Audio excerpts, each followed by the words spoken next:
Welcome, people. This is episode 7 of the open source. Finding Unicorns, we've given a title of this one. That's not because we're high. It's because Tom and I are joined today by Steve and Anita Parmar-Greaves, experts in the IT recruitment industry, finders of unicorns. Welcome, Steve and Anita. Hi. Oh, hello. Thanks very much. Before we do readings, Steve, Anita, I hope you don't mind that we chose that title. Did James give you a heads up that we were going to talk about finding unicorns? No. But it pretty much sums up our current situation. So, yeah. Yeah. So the way that I was thinking about it, right, when James and I were chatting about this, and just an explainer for everybody at home, in IT today and in technology space, which all 4 of us on the chat today are, every business's goal is to grow as quickly as possible. And to do that, different people in different teams need, different skill sets. And to find the right person in the right time of their career, at the right time of the company's career, with the right budget in mind and the right outcome in mind, to make all of that sing and dance must be a complete art. So we thought, finding unicorns. And so on that line, we were looking at your website. And so for this week's news,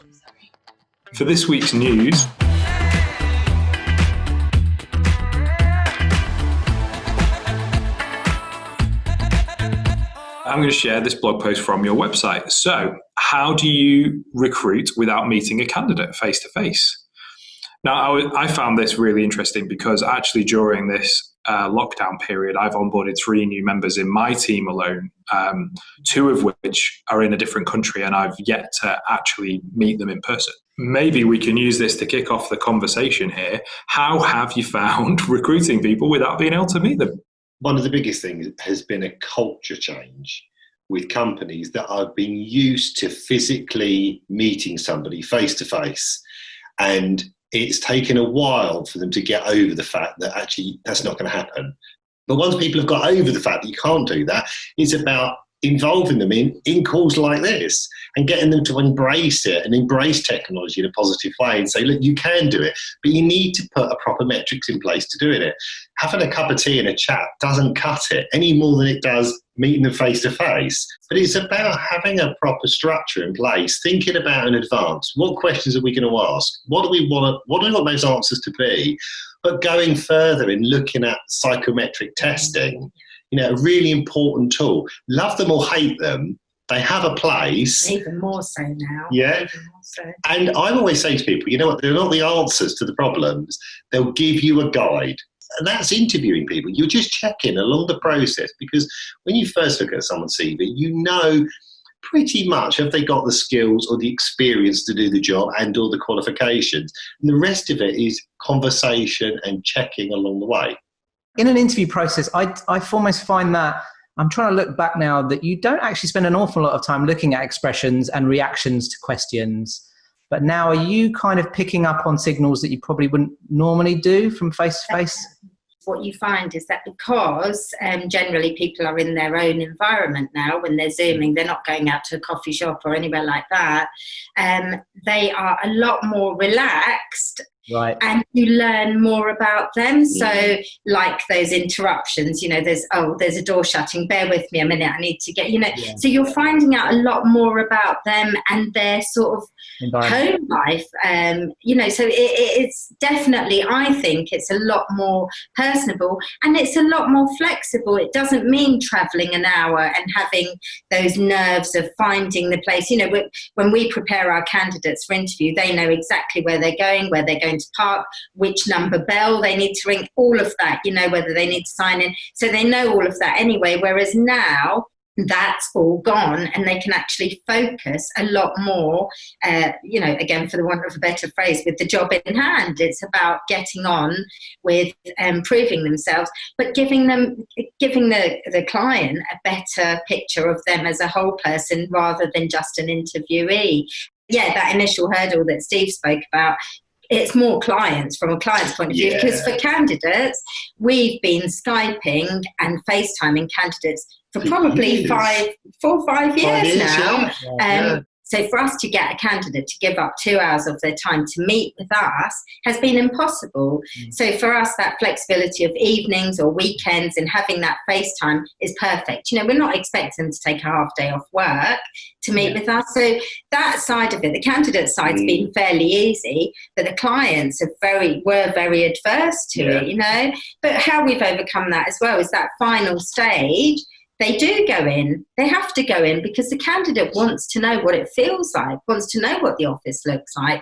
So they've put in the right measures, and you know, and it's fine. It's, for me, it's about how big a deal are you going to make this, or are you going to embrace it and move forward? So you know, it's change. We have to evolve. I feel like you get to see much more human things in the interaction in general as well. I think it goes a level deeper than just the facade. I feel like I've got to know my team members and my colleagues a lot better and a lot deeper in many instances, because you're in a very intimate setting when you're in a video call, bizarrely. My question therefore is, have you had any strange or wonderful or exciting human moments with people that you've spoken to over the past few months? Well, we've had somebody burst into tears, you know, which I was going to say that's quite common. I didn't get the job. You didn't get the job. I was going to say that's quite common for me, but, you know, James and I have worked together before, and I'm worried now that he's going to think, yeah, I remember her doing that. To me. But, yeah, no, it's that whole, we still have those hurdles of where people just don't think they're good enough. And one of the things that we really pride ourselves on is building that confidence within people. When we're helping them prepare for interview, it's about saying to them, look, you know, you're telling me you don't know what your strengths are, and you can do this and you can do that. And when you're doing it in this format, it seems to feel a lot more personal than when you meet them face to face. And, you know, so this particular person got very emotional and said, you know, I've never had anyone actually tell me that I can do these things, although I do them every day, and I'm worth a lot more than that. And, you know, was very emotional about it. So for me, it was a bit like, oh, I can't reach over and say it's okay, you know, but I did do it, but it still felt a bit, I want to make you feel better, and I can't, you know. So, but she came away from it and was really, you know, was successful, obviously. But the environment is very different, and I think those bits are harder. You know, that emotional contact isn't there, or that physical. Not that we get up and hug them or anything, but you know, we can't make them feel better and feel genuine. Does that make sense?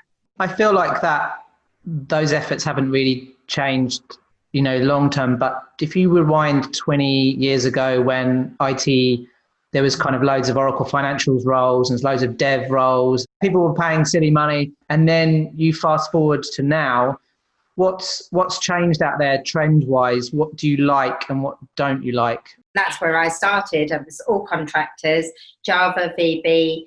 And it was your stereotypical darkroom, shorts-wearing, pizza-eating people that were never seen. You know, they were never seen. But perfect. You didn't have to send a CV. It was a case of, right, I've got this guy. He's done this, this, and this. Yep, getting to sign up the paperwork and job done. You know, hourly rates, all done. Forwarding on 10 years, 2010, things became a lot more visible. IT was being outsourced a lot more, and the introduction of help desks, you know, first line, second line support. Right. And then taking it forward to sort of the last couple of years, what's changed a lot for us is obviously there are still a lot of contractors out there, but people want stability and people want to be visible.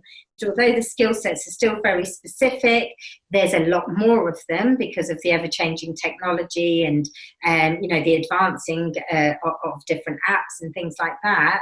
The personalities are so much more important. So I would say it's 60% personality fit and 40% skill set. They still need the skill set, but the personality is a big part.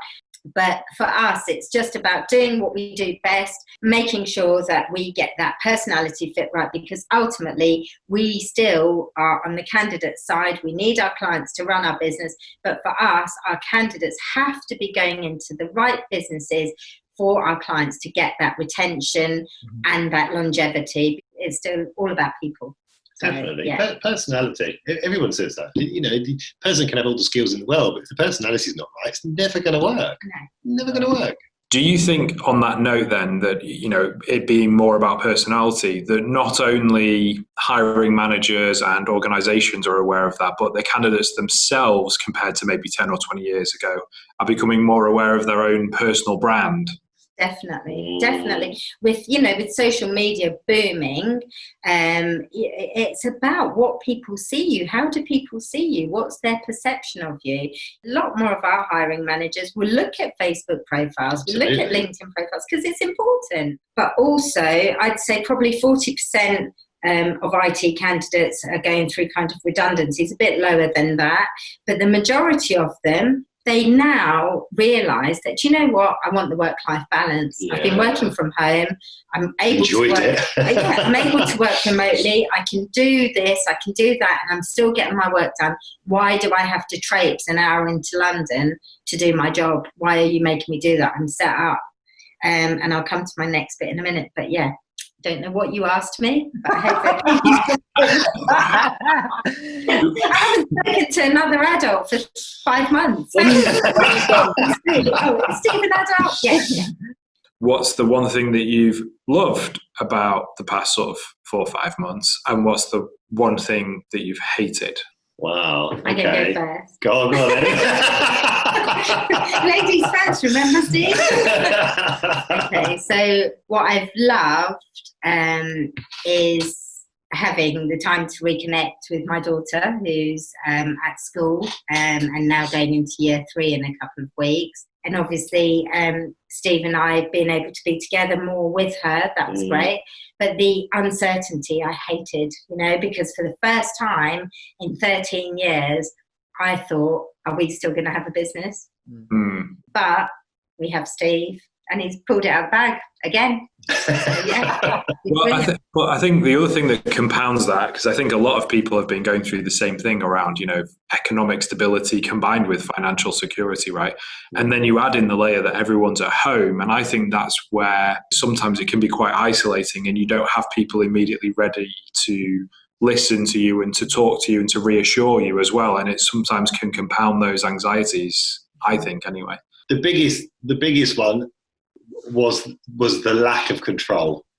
Last calendar year was good. We did really well. We entered into 2020 quite well. We were getting a bit of a blip around Brexit finally becoming Brexit. I won't go on to that, but hey, we got a bit of a blip there where we had other companies that have been saying, well, let's just wait until. And then finally they said, okay, let's go. So then we started, and the first few months of the year were looking really good. And COVID hit, and it all went. So for me, it was the lack of control and having to phone up these candidates and say, I'm really sorry, they can't take you on any longer. And they said, I've resigned. They've replaced me. Oh, God. What the heck am I going to do? Yeah. I felt absolutely terrible. But so for the worst thing for me was that it was such an emotional roller coaster.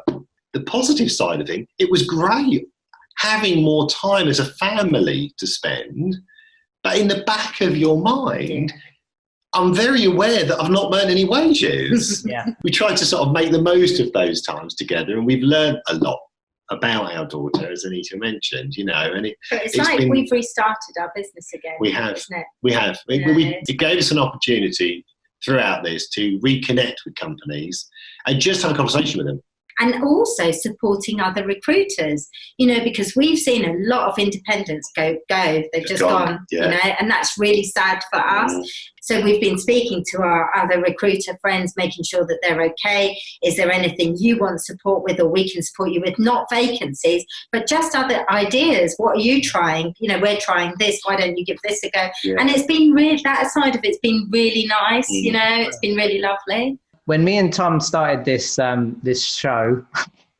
So when we started this, we didn't know each other. So in the first episode, I say once, I think, James. Yeah. Right in the office, and that was it. And then we went into lockdown, and then just decided we were going to do a little video podcast, and it became this show, and the rest is history. Yeah. And the other day we saw each other in the office and we hugged, and it wasn't weird at all.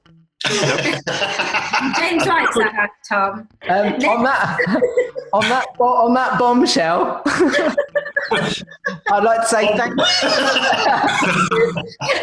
say thank you so much, Steve and Anita, for coming on. It's been a real pleasure. Thank you. And likewise, it's been good fun. Thank you for including us, and I hope it was okay.